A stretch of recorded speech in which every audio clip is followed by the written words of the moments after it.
What's up, fight fans? This is Teofimo with Counterpunch Boxing News, and I have some new news concerning Teofimo Lopez Jr. Get this. Teofimo states that you either stay humble or you get humbled. That's life. Okay, well, first thing I think of was the convenience of the message. Now, normally, if he would have posted this before the fight, it could have just been a general statement. But now, because he's posted it after his first defeat, he's speaking on his latest loss. And the slogan is absolutely true. And I think maybe this is his own way of saying, hey, I got humbled by the defeat. Maybe he's calming down now and took a look at the fight and saw the legitimacy of what Gamboso's done to him versus what he done to Gamboso's. You know what I mean? Alone, without anyone cheering him on, without his dad telling him, you're winning every round. No, just him by himself, him taking a look at what happened in that fight. He's taking a look at it on the zone, because it was on the zone, of course, and just really looking at it, and seeing it for what it was. And I think this is maybe his opportunity, or his way of letting the public know that, hey, I'm humbled, and I wasn't humble, so I got humbled. And that's true. Let's look at Teofimo Lopez and what he was doing before that fight. Him and George Kambosos, yeah, they sold the fight, but let's be real, it was more than selling the fight. Kambosos and himself were at war with words. Their emotions were high. Kambosos got under his skin, and you can tell he did. Like Lopez, really, I don't think he was accustomed to someone talking that much shit at him.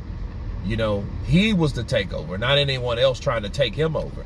And I think when George Kambosos took it to him with the war of words, I think that really got under his skin, and he felt compelled or forced to make a statement.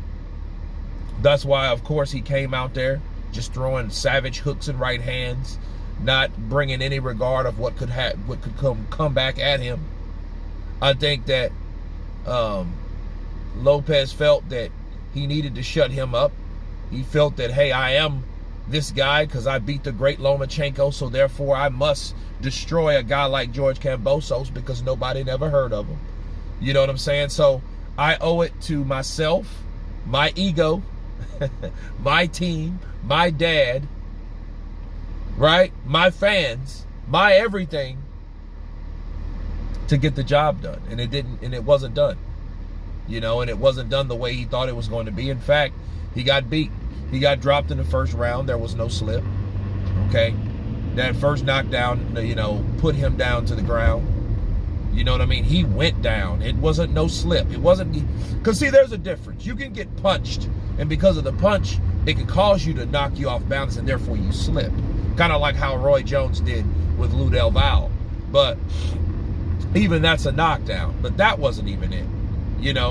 You could call it a flash knockdown. Was he terribly hurt? No. But did he get hard enough to put him to the floor? Yep, he did. And that's what happened to Teo. And after that, Teo started respecting those punches.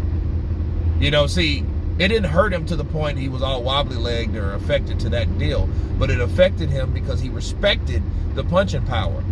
See, he wasn't doing the same thing after that knockdown. Not like he was when that bell first rung, right? So I think that this is his way without saying too much. Because, him saying that slogan, it's a glimmer of hope. It is. That, hey, maybe this kid may learn something from this defeat. And then get himself humble so he can come back stronger. Because, see, understand something. At the rate of the Nile, denial is your worst enemy when it comes to being humble and it comes to defeat. Because as long as you think, oh, I thought I won. Well, if you thought you won, that means you don't have to work on anything in your game plan. See, you didn't hear any of that from Team Lopez. You didn't hear him say, hey, I needed to go back to the drawing board. You know, I need to reinvent. I need to work on some things. I know I made a lot of mistakes tonight. That's what you call humbling, okay?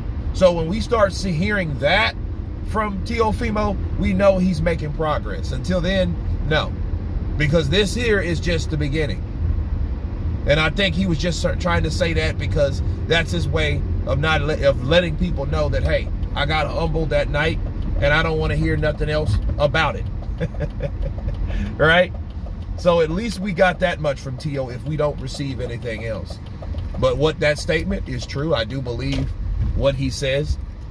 And I do think he needs to learn it as a blessing and a lesson, you know, from taking that defeat from Gambosos. You guys tell me what you think about Teofimo Lopez's latest post on Twitter. Of course, please subscribe. And you guys been Counterpunch. Peace.